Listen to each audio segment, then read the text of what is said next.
네, 사랑하는 성도 여러분, 오늘도 함께 말씀을 나누어 보고자 합니다.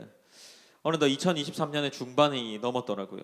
이제 설교를 준비하면서 매주 이렇게 설교를 준비할 때마다 파일명을 컴퓨터로 붙이는데 문득 날짜가 눈에 들어와서 보니까 이제 벌써 반이 지나가고 7월도 거의 마무리를 향해서 달려가고 있더라고요.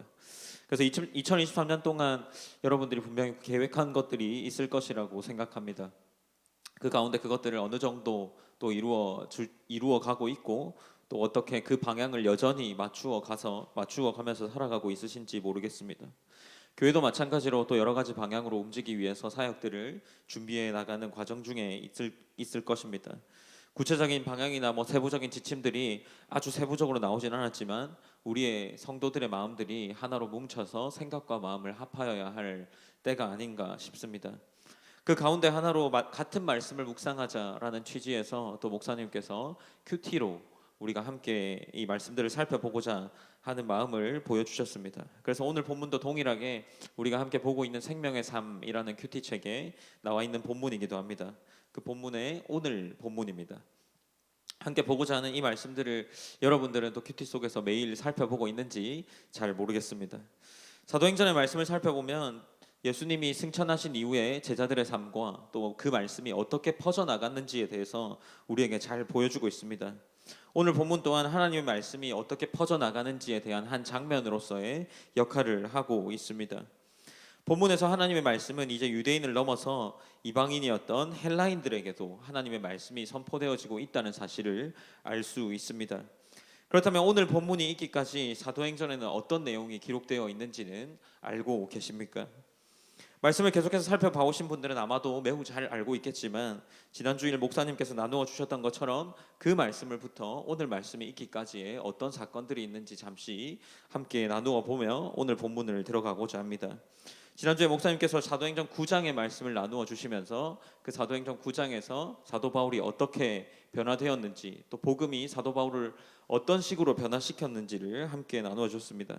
그리고 사도행전 10장에서는 이방인에 대한 하나님의 명령으로 베드로가 자신의 생각을 깨뜨리고 이방인이었던 고넬료를 전도하는 장면이 나옵니다. 그리고 이 사건 중에 베드로에게 하나님께서 이제 정하지 않은 것들을 먹으라라는 환상들을 보여주시고 그 정하지 않은 것들을 먹지 못하겠다 하는 베드로의 하나님께 대한 어떤 반항 혹은 하나님께 동의할 수 없음을 표현하는 장면들이 나옵니다. 그런데 여러 번 하나님께서 베드로에게 권하고 베드로가 그것을 결국에 받아들이고 이것이 이방인의 전도를 향한 말씀임을 깨닫게 됩니다. 그리고 이 일 이후에 이제 베드로가 예루살렘 교회의 수장이었기에 이 유대인들의 대표자로서 하면 안 되는 일을 한 것이 된 겁니다. 유대인들은 이방인들과 함께 식사를 할 수 없었고 그들에게 세례를 베풀어 줄 수 없는 자였습니다. 그런데 이 예루살렘 교회의 대표였던 베드로가 이 자신들의 나름대로의 규율을 깨뜨리고 이방인에게 복음을 전하고 또 믿지 않는 자들에게 가서 세례를 베푸는 일이 생긴 겁니다. 그래서 베드로를 제외한 다른 사람들이 이 베드로에게 너는 왜 이방인과 함께하고 식사를 나누고 교제를 하고 세례를 베풀었느냐라고 따지듯이 묻는 장면 또한 나옵니다. 그래서 이 유대인들을 향하여서 베드로가 우리가 받은 그 세례와 우리가 받은 성령을 내가 세례를 베품과 동시에 그들에게도 그러한 기적들과 방언의 역사들이 나타나는 것을 내가 보았다라고 말을 합니다. 그리고 이 변론에 따라서 사도행전 11장 18절에는 이렇게 기록하고 있습니다. 그들이 이 말을 듣고 잠잠하여 하나님께 영광을 돌려 이르되 그러면 하나님께서 이방인에게도 생명 얻는 회개를 주셨도다 하니라라고 기록하고 있습니다. 이후 이방인에게 회개가 주어지고 하나님의 말씀이 주어진 것을 이제 거의 모두가 받아들이게 된 것이죠.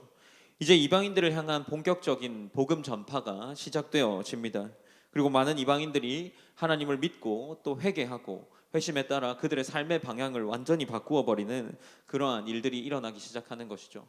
그리고 이 일 이후에 바나바와 바울이 이제 파송을 받게 됩니다. 먼저는 바나바가 어떤 한 지역에서 말씀을 가르침에 있어서 그 지역을 갈 때 바울을 데리고 갑니다. 그곳에서 바울과 함께 1년 동안 말씀을 가르쳤고 이제 그 1년 이후에 교회가 굉장한 성장을 이루어지는 것을 우리는 말씀을 통해서 확인할 수 있습니다. 이 가운데 베드로가 옥에 갇히는 일도 그리고 기도함으로 옥에서 풀려나는 일도 하나님이 계속해서 하나님의 말씀이 계속해서 왕성하게 퍼져나가는 것을 볼 수 있습니다. 이 일 이후에 이제 우리가 잘 아는 바울의 1차 전도 여행이 나타나고 있습니다. 이 1차 전도 여행이 바로 오늘 본문과 연결되는 것이죠. 바나바와 바울은 1차 전도 여행을 떠나 회당에서 말씀을 가르칠 기회를 얻습니다. 그곳은 비시디아 안디옥이라는 곳이었고 회당장은 형제들아 너희가 권할 말이 있거든 말하라 라고 말을 합니다. 회당장은 이 유대인들이 흩어져 있던 지역 곳곳에 세워져 있던 어떤 유대인들의 모임 장소였습니다. 지금으로 말하면 교회에 다니는 성도들이 모이는 교회가 각 지역 곳곳에 있었음과 동일한 그러한 느낌으로 이해할 수 있는 것이죠. 비록 흩어진 유대인들이었지만 그들은 계속해서 하나님을 예배하는 마음을 가지고 계속해서 모임을 유지하고 자 이런 회당들을 만들어서 그곳에서 모임을 하고 있었던 것이죠. 그래서 바나바와 바울이 회당으로 가장 먼저 찾아가게 됩니다. 회당으로 찾아간 이 바나바와 바울에게 회당장이 형제들아 만일 백성들에게 권할 말이 있거든 말하라 라는 말을 듣고 바울이 일어나서 그가 가르치고자 하는 말을 시작하는 것입니다. 그것이 바로 오늘 앞에 있는 본문입니다. 이 본문의 앞구절들에 보면 이 바울의 설교가 시작되는 것을 우리는 확인할 수 있습니다. 이 설교의 내용이 이 그냥 유대교의 역사를 이 바울의 역사, 우리 교회의 역사를 말하는 것으로 시작됩니다. 우리가 잘 아는 출애굽의 역사를 먼저 말합니다. 출애굽의 일로 시작하여서 다윗에 대하여 말하고 세례 요한이 자신 이후에 예수님께서 오실 것인데 그것이 정말로 큰 사역이 될 것이다 라는 말을 하는 것과 동시에 예수님의 죽으심과 또 승천하심에 대해서 말을 하는 것이죠. 이제 바울은 13장 38절로부터 이렇게 말을 합니다. 이 사람을 힘입어 죄사함을 너희에게 전하는 이것이며 또 모세의 율법으로 너희가 의롭다 하심을 얻지 못하던 모든 일에도 이 사람을 힘입어 믿는 자마다 의롭다 하심을 얻는 이것이라 라고 말합니다. 심지어 듣는 자들에게 이렇게까지 말을 이어나갑니다. 일렀으되 보라 멸시하는 사람들아 너희는 놀라고 멸망하라. 내가 너희 때를 당하여 한 일을 행할 것이니 사람이 너희에게 일러줄지라도 도무지 믿지 못할 일이라 라고 말을 합니다. 이 예수님의 십자가의 부활과 승천이 이 너희가 이미 아는 일이지만 그리고 너희가 이미 말씀을 통해서 이 예언을 통해서 알고 있는 일이지만 사람을 통해서 말하지만 너희가 이해할 수 없는 일이다 라고 말하고 있는 것이죠. 그런데 이 말씀을 들은 유대인들과 또 거기에 있던 경건한 사람들의 반응이 신기합니다. 말씀을 배척했을까요? 아니면 잘 듣고 다시금 모이자고 했을까요? 우리가 오늘 본문에서 확인할 수 있는 것처럼 43절에서 13장 43절에서 이렇게 기록합니다.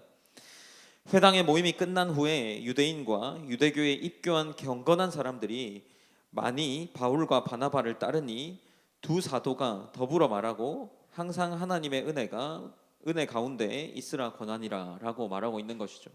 그래서 이 회당에서 말씀을 들었던 많은 사람들이 유대교에 입교한 사람들이나 유대교에 이미 있던 사람들이 하나님의 말씀을 듣고 예수님이 누군지를 다시금 생각하게 되는 일이 일어납니다. 그리고 나서 이제 이 회당에서의 모임이 끝난 이후에 다시 이 사람들을 청하여서 다음 안식일에도 이 말씀을 한번 더 전해달라라고 말하는 장면 또한 우리가 확인할 수 있습니다. 그렇다면 사랑하는 성도 여러분, 말씀을 전하는 일로 인해 이제 이 비시디아 안디옥에는 놀라운 일이 생깁니다. 다음 안식일에 어떤 장면이 있을까요? 44절에서는 이렇게 기록합니다. 그 다음 안식일에는 온 시민이 거의 다 하나님의 말씀을 듣고자 하여 모이니라고 기록합니다. 바울의 설교를 들었던 많은 사람들이 유대교회와 그리고 유대교에 입교한 경건한 사람들이 아마 각자의 삶의 자리로 돌아가지 않았을까 싶습니다. 그리고 그 다음 안식일이 있을 때까지 성경에 나오지는 않지만 아마 이 바울의 가르침과 이 바나바와 바울이 이야기했던 것들을 많은 사람들에게 전하지 않았을까 싶습니다.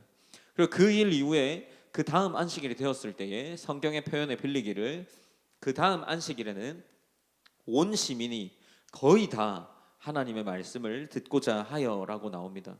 그 말씀을 들었던 많은 사람들이 거의 시민, 성경의 말씀 빌리면 그대로 거의 온 시민이라고 표현하고 있습니다. 그러면 그 동네에 있는 거의 모든 사람들이 회당에 오게 된 것이죠. 그래서 이 회당에서 말씀을 듣고자 하여 모여 있습니다. 전 여기서 한 가지 점에 주목하고자 합니다. 말씀의 능력과 동시에 바울에게 무엇이 있었기에 온 시민이 거의 다 하나님을 말씀을 듣고자 모였을까 하는 것입니다. 앞서 바울이 권하고자 한 내용을 보면 하나님의 복음이 정확하게 무엇인지를 이해하고 있었다는 것입니다. 사랑하는 성도 여러분, 저는 여러분에게 이런 질문을 하고자 합니다. 복음을 아십니까? 그렇다면 복음의 내용은 무엇입니까? 그리고 그 복음은 지금 성도들에게, 지금 나에게 어떻게 주어집니까? 라는 질문입니다. 바울이 믿음에 차고 또 확신에 차서 전할 수 있었던 이유는 무엇일까요? 말씀을 준비하면서 또한 동시에 이러한 생각도 들었습니다. 바울이 만약 복음에 대한 정확한 이해, 그 복음의 내용을 정확히 알지 못했다면 이토록 하나님의 말씀이 중심인 삶을 살 수 있었을까 하는 마음이었습니다. 바울이 복음이 이토록 확신에 차서 전할 수 있었던 이유가 도대체 무엇일까요? 바울이 3번에 걸쳐서 배를 타고 또 전도 여행을 하면서 걸어다닌 거리가 총 12,000km 정도가 된다라고 합니다. 그가 그렇게까지 자신의 일생을 바쳐서 그렇게 복음을 전할 수 있었던 이유가 도대체 무엇일까요? 아마도 삼위 하나님의 복음에 대한 정확한 이해였을 것입니다. 그 정확한 이해가 있어야만 우리가 바른 믿음으로 삶을 살 수 있는 바탕이 될 수 있는 것이죠. 계속해서 청년들과의 모임을 하고 있습니다. 어느덧 모임을 한 지 한 6개월 정도가 지났고 그 모임 중에 교리에 대해서 굉장히 많이 다루고 있습니다. 그러면서 매번 하는 이야기가 있습니다. 제가 청년들을 향하여서 여러분이 믿는 하나님을 말할 수 있어야 한다라는 것입니다. 누군가 여러분에게 당신이 믿는 하나님에 대해서 말해달라라고 했을 때 여러분은 그것을 그 물어본 사람에게 정확하게 말할 수 있어야 한다는 것입니다. 우리는 복음을 잘 압니다. 실제로 근데 복음에 대해서 말해보아라 라고 하면 쉽지 않습니다. 그 복음을 말하는 것과 그렇다면 그 복음을 내가 어떻게 믿고 있냐? 은혜로 믿습니다 라는 말 이외에 길게 답할 수 있는 것이 없습니다. 제가 이전에 신학과 학부를 나오면서 한 친구가 저에게 이렇게 말했습니다. 하나님에 대해서 5분 정도 설명해봐라. 물론 다 같이 믿는 사람들이었기에 막 이렇게 저렇게 설명하면 5분은 채울 수 있겠더라고요. 근데 5분을 채우는 게 정말 쉽지 않게 느껴졌습니다. 물론 그때 제가 뭐 나이가 그래도 23살이고 모태신앙을 가졌다면 그때의 나이로서 교회를 23년이나 다녔다면 하나님에 대해서 5분 정도는 능히 설명할 수 있어야 하지 않았을까요? 심지어 신학을 배우고 있는 신학생이었습니다. 그런데 하나님에 대해서 5분 정도를 설명하는 것이 너무 어렵게 느껴지는 것이었습니다. 그래서 그때부터 하나님에 대해서 적어도 누군가 물어볼 때 설명할 수 있어야겠다라는 생각을 하고 참 많이 반성을 하고 공부를 하는 시간들을 가졌습니다. 바울이 이토록 하나님에 대해서 전하고 온 시민이 거의 다 하나님의 말씀을 듣고자 하여 모인 이유는 저는 다른 것이라고 생각하지 않습니다. 그 안에 그가 하나님의 복음인 핵심을 아는 동시에 자신이 어떻게 복음을 받아들였고 자신이 어떤 식으로 복음을 설명할 수 있는지에 대한 능력이 충분했기 때문인 겁니다. 사랑하는 성도 여러분, 여러분은 어떠십니까? 삼위 하나님과 복음에 대해서 설명하실 수 있으시겠습니까? 물론 신앙을 가져야만 이 설명이 이해가 됩니다. 이 설명이 받아들여지는 것이죠. 하지만 누군가에게 복음을 전할 기회가 주어진다면 바나바와 바울처럼 회당에서처럼 권할 말이 있는 자는 말하라 라고 할 때 거침없이 일어나서 그것에 대해서 자신 있고 분명하게 설명할 수 있으십니까? 쉽지는 않습니다. 그러나 이에 대해서 우리가 분명하게 고민해 보아야 하는 것은 사실입니다. 나는 과연 복음을 잘 설명할 수 있는 사람인가? 내가 믿는 하나님, 내가 그토록 하나님을 사랑한다 얘기하고 내가 그토록 예수 그리스도의 은혜를 찬양하고 은혜를 받은 자라고 말하고 다니면서 나는 내가 받은 은혜가 무엇인지에 대해서 이야기할 수 있느냐 하는 것을 우리는 한 번쯤은 생각해 보아야 합니다. 물론 지금 이 사실을 쭉 열거하면서 설명하지는 않을 것입니다. 그러나 성도의 입장에서 과연 나는 바울과 같이 복음을 과연 전할 수 있는 자로서의 능력이 충분할까? 과연 복음과 성경에 대해서 말하면서 누군가 내가 믿는 하나님을 이야기해달라 할 때 이 성경을 막 찾아가면서 설명할 수 있는 사람인가에 대해서 우리는 한 번쯤은 우리의 삶을 돌아보아야 합니다. 현대 많은 성도들의 삶이 흔들리는 듯합니다. 청년들의 삶도 마찬가지로 많은 풍파를 겪게 되는 것 같습니다. 그런데 한편으로는 청년들과 이야기하고 또 주변에 있는 성도들과 이야기해 보면 자신의 삶이 풍파 속에 있다는 것을 알지 못하는 것 같기도 합니다. 우리의 삶 가운데 신앙을 가지고 살다 보면 참 많은 고민들과 참 많은 우리 나름대로의 고난들을 겪게 되지만 그것을 고난이나 혹은 역경이라고 생각하는 사람들조차 없어져만 가는 것 같습니다. 그렇다면 이 사실이 무엇일까요? 이 이유가 무엇일까요? 저는 아마도 이 복음에 대한 확실한 이해가 없는 것에서부터 그렇게 된다라고 감히 말해보고자 합니다. 우리가 온갖 풍파 가운데에서 우리의 삶이 흔들리지 않으려면 우리는 정확한 복음의 이해가 있어야 합니다. 정확한 복음의 이해가 있어야만 내 삶이 지금 어디에 서 있고 어느 시점에 와 있고 어디로 향하고 있는지를 알 수 있기 때문이죠. 교회가 큐티를 통해서 하나님의 말씀을 붙잡고자 하는 이유가 무엇이겠습니까? 바로 이러한 이유 때문이 아닐까요? 여러분에게 도전하고 싶습니다. 하나님의 말씀을 말씀답게 붙잡고 있어야만 성도답게 살아갈 수 있습니다. 말씀을 받아들였다면 그 말씀을 진정으로 믿는다면 그리스도의 죽음과 부활 그리고 내가 받은 은혜와 그리고 내가 어떻게 하나님의 은혜를 전파해야 하는지에 대한 내용들을 우리는 충분히 이해할 수 있어야 합니다. 우리가 한 가지 제가 말씀을 준비하면서 지난주 수련회를 하나를 섬기고 왔습니다. 그런데 그 수련회에서 강사분께서 이러한 이야기를 하시더라고요. 삼성의 창업주였던 이병철 회장에 대한 한 이야기를 하시더라고요. 근데 그 이병철 회장이 큰 삼성의 창업주로서 기업을 잘 세워놓고 죽기 전에 24가지의 질문을 남겼다고 합니다. 우리 24가지의 질문을 한번 띄워주셨으면 좋겠습니다. 그래서 임종이 가까워 왔을 때 이러한 질문들을 했다고 합니다. 임종이 가까웠을 때 이러한 질문을 편지로 적어서 그 목사님은 아니고 아마도 가톨릭 신부였던 것 같은데 신부님에게 보낸 어떠한 질문들입니다. 신의 존재를 어떻게 설명할 수 있는가? 신은 우주의 만물의 창조주라고 하는데 무엇으로 증명할 수 있는가? 이러한 막 말씀들을 하고 한 번 더 넘겨주실까요? 신은 왜 악인을 만들었는가? 예수는 우리 죄를 대신하여 속죄하기 위해 죽었다는데 우리의 죄란 무엇인가? 왜 우리로 하여금 죄를 짓게 내버려 두었는가? 이러한 질문들을 많이 했다고 합니다. 한 번 더 넘겨주시고 이러한 질문들과 또 한 번 넘겨주시고 또 넘겨주시고 이러한 질문들을 많이 한 것이죠. 그렇다면 이것을 우리 교회로 가져와도 거의 동일한 답변들을 우리가 내릴 수 있어야 합니다. 그렇다면 여러분은 이 질문에 대해서 어떻게 답할 수 있으시겠습니까? 이러한 질문들을 우리가 많이 들었을 수도 있습니다. 이미 들으신 분들도 있을 거고 저 또한 많은 사람들에게 이러한 질문들을 듣습니다. 물론 이 말을 하는 저에게도 이 질문을 답하는 것이 결코 쉬운 일이 아닙니다. 그러나 말씀을 기준으로 살고 복음을 기준으로 사는 저희 성도들이라면 이러한 질문에 대해서 답하는 것을 우리가 한 번쯤은 고민해 보아야 하지 않을까 생각합니다. 이 본문을 주석한 주석가가 이러한 말을 했습니다. 한 주석가의 말을 한번 띄워주시겠습니다.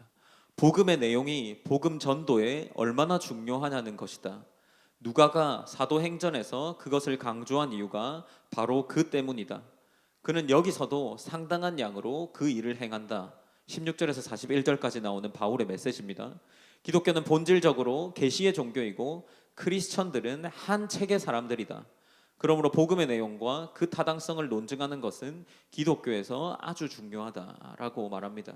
그래서 이 사도행전 이 부분을 설명한 한 주석가가 이 부분을 설명하면서 이 온 시민 거의 온 시민들이 모인 이유는 바울이 전한 복음의 내용 때문이다라고 이야기하는 부분이 이 책에 있었습니다. 그래서 오늘은 특별히 이 부분을 조금 강조해서 말하고자 하는 것입니다. 우리는 아는 만큼 실제로 믿을 수 있습니다. 실로 아는 것이 없이 하나님의 존재가 믿어는 집니다. 그러나 하나님을 더욱 사랑하기 위해서 우리가 해야 하는 것이 무엇입니까?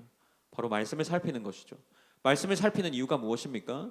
그분을 하나님이란 존재를 더 잘 알기 위해서고 하나님이란 존재를 더 사랑하기 위해서 우리가 말씀을 읽어 내려가는 것이 아닙니까?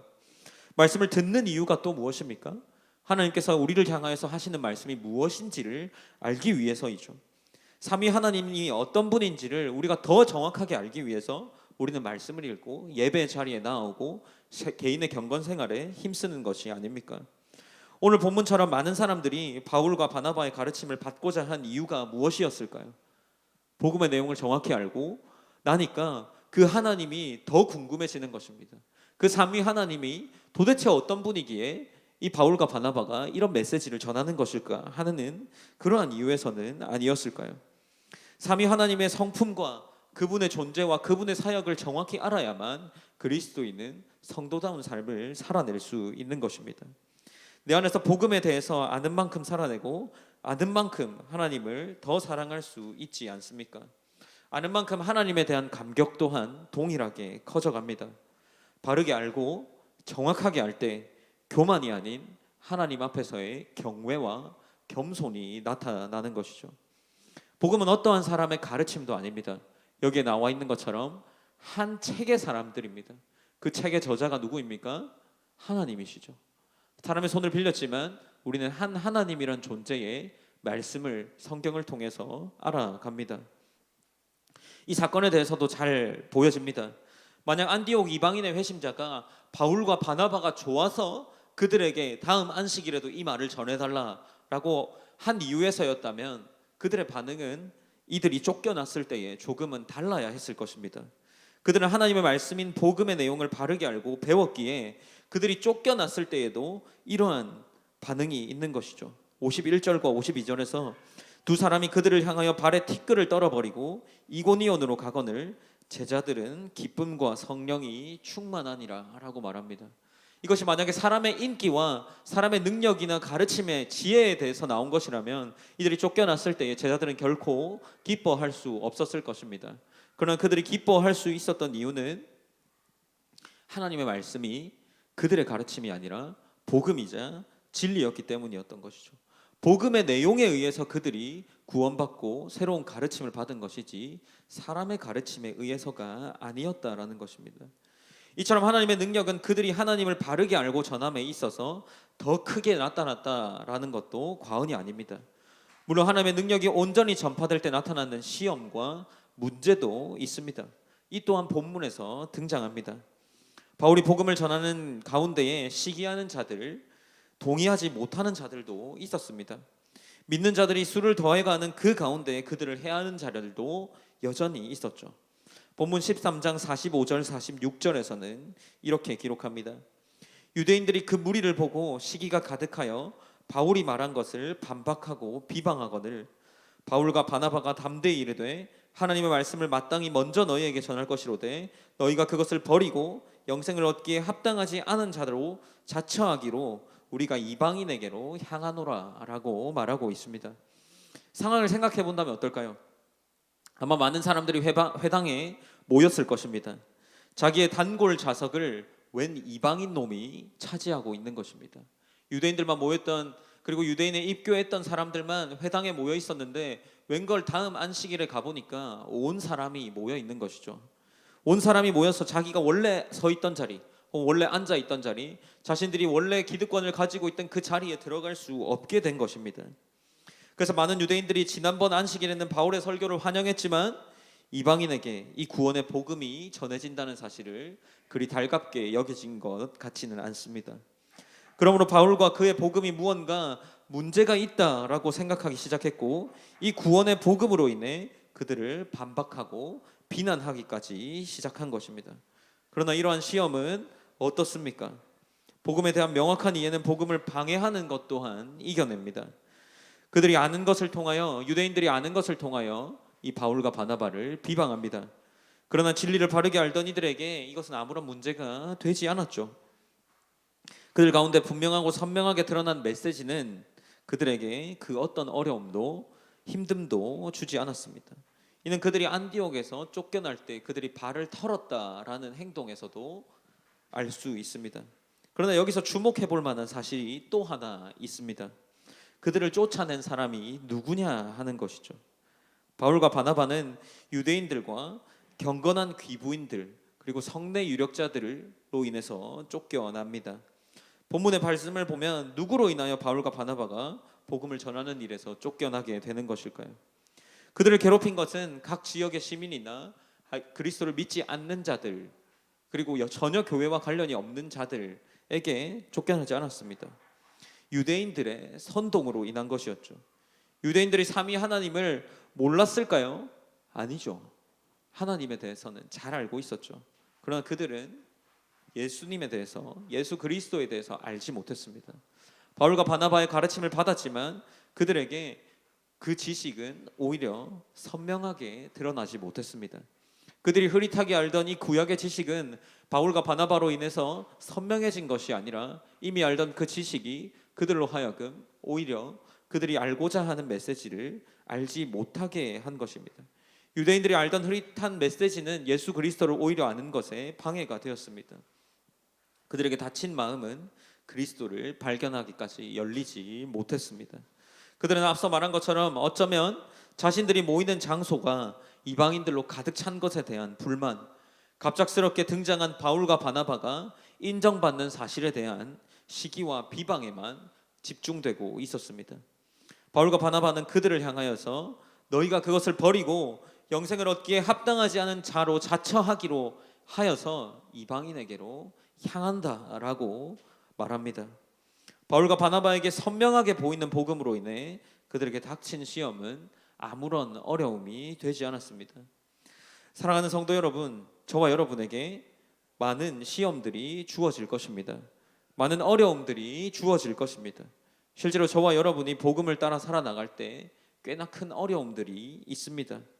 그 어려움 가운데 하나님의 복음은 굉장히 선명하게 비춰지겠죠. 시험을 마주했을 때 복음을 아는 사실과 복음을 전해야만 하는 사명을 받은 성도에게 이 성도인 우리는 어떤 모습으로 살아가고 있습니까? 저는 입장을 한번 바꾸어 생각해 보았습니다. 지금의 만약에 이 말씀을 전하고 있는 내가 바울 우리가 살펴보고 있는 이 장면의 바울로 돌아간다면, 내가 바울이었다면 그런 바울처럼 유대인들 앞에서 이런 말을 할 수 있었을까? 이런 질문을 던져보았습니다. 쉽지 않은 것만 같습니다. 복음에 대해서 더 선명한 이해를 하기 위해서 우리는 날마다 엎드려야만 합니다. 지식적인 것이 중요하다라고만 말하는 것이 아닙니다. 다만 우리가 알기 위해서 노력해야 한다는 것입니다. 그리스도인과 성도는 하나님이 성경을 통해서 자신에 대해서 보여주신 만큼은 최소한 알고 있어야 하지 않을까요?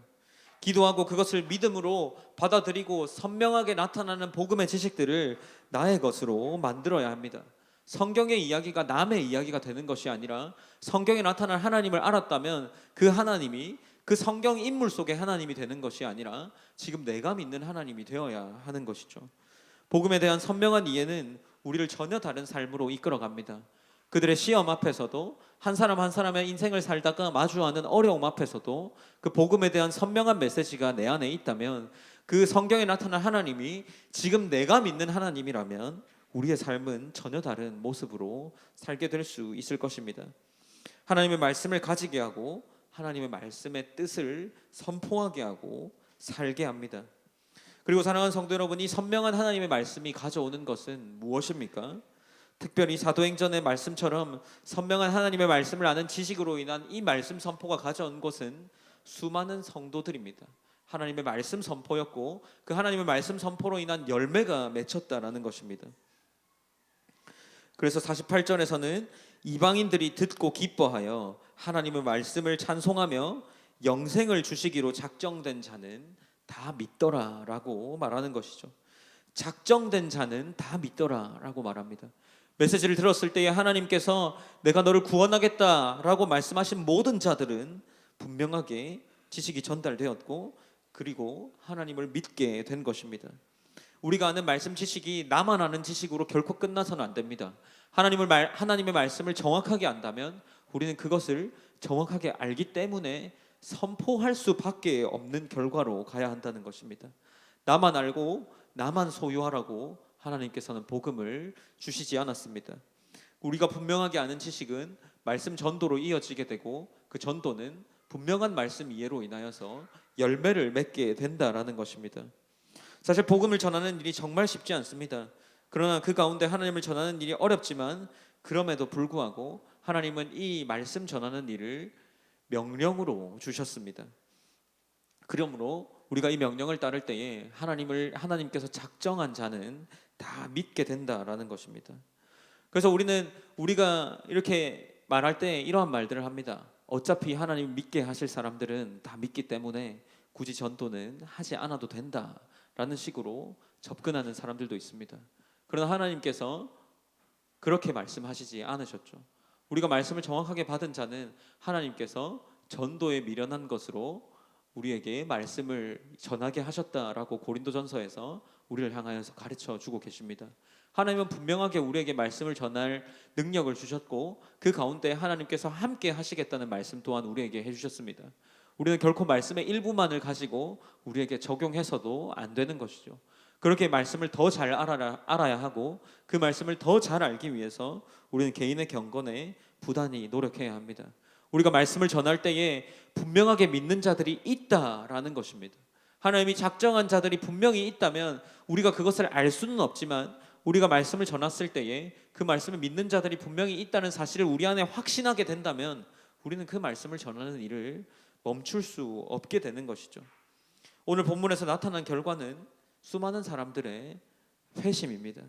바울과 바나바가 선포한 복음의 메시지는 출애굽으로부터 시작하여 바울의 메시지는 어쩌면 그의 설교는 어떤 기술이나 흥미가 있지도 않습니다. 많은 설교자들이 이 시대에 많은 재미를 요구하기 때문에 많은 스킬들을 연구하기도 합니다. 그러나 바울의 메시지와 이 성경에 나타난 곳곳에 나타난 설교의 메시지들을 보게 되면 그들은 아무런 흥미를 유발시키지 않습니다.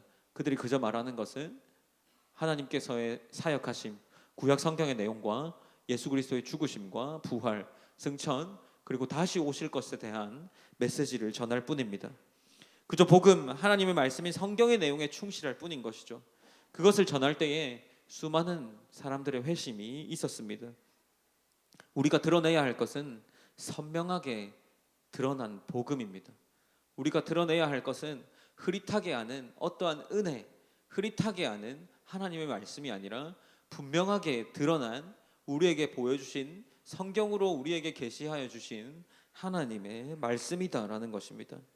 선명한 복음의 내용 그리고 그것을 온전히 믿는 믿음은 그것을 받아들이고 믿는 자의 인생을 송두리째 바꾸어 놓을 만큼 힘이 있습니다.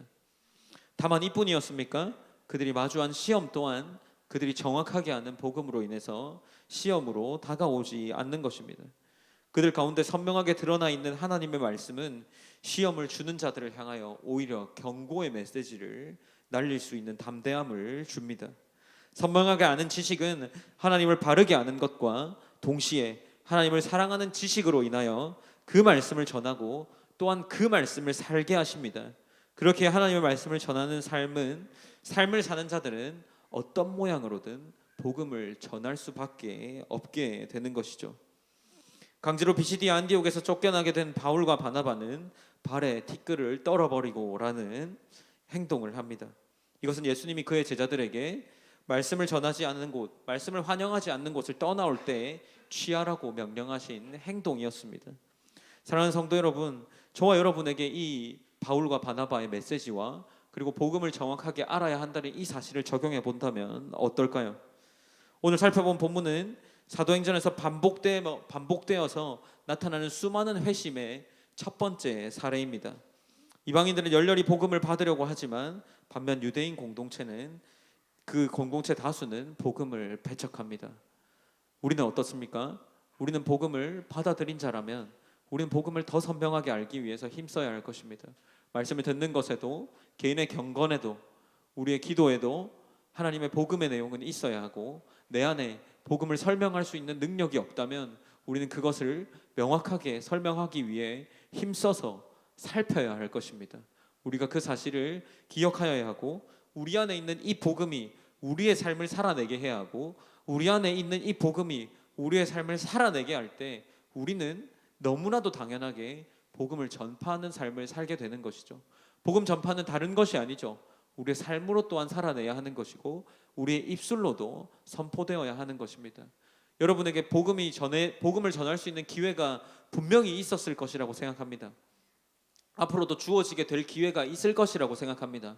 누군가 여러분에게 복음을 물어본다면 여러분이 믿는 하나님과 우리가 믿는 하나님, 교회에서 말하는 하나님과 우리가 받은 은혜에 대해서 설명할 수 있는, 말할 수 있는 그런 자들로서 성장하기를 간절히 소망합니다.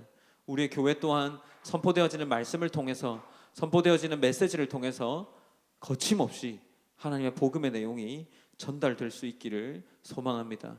우리가 이 시간 함께 조금 전 고백했던 내 안에 가장 귀한 것 찬양하시면서 나아가시겠습니다. 하나님, 우리 오늘 함께 나눌 말씀의 제목이 선명함과 흐릿함입니다. 우리 안에 복음이 더 선명해지기를 소망합니다. 우리의 개인의 경건을 통해서 우리가 아는 복음의 내용과 우리가 아는 복음의 삶이 더 선명히 살아내고 알아가는 그러한 성도로서 성장해 갈 수 있길 원합니다. 마찬가지로 우리의 교회 또한 복음으로 충만하여서 우리가 선포할 수 있는 이 메시지들이 복음에 근거하고 이 선포되어지는 메시지들이 하나님의 말씀에 근거하여서 하나님 복음만이 선포되어서 그것으로 인하여서 나타나는 이 열매가 맺혀지는, 이 바울과 바나바가 1차 전도 여행에서 가장 첫 번째 나온 이 안디고옥에서 설교한 이 메시지로 인하여서 수많은 사람들이 회심한 것처럼 우리가 정확하게 아는 이 복음이 우리를 변화시키고 우리가 이 정확하게 아는 복음이 우리로 하여금 말씀을 선포하게 하여서 하나님의 말씀 가운데 서 있는 교회로 성장해 갈 수 있도록 우리의 삶과 우리의 교회를 위해서 기도함으로 나아가길 원합니다.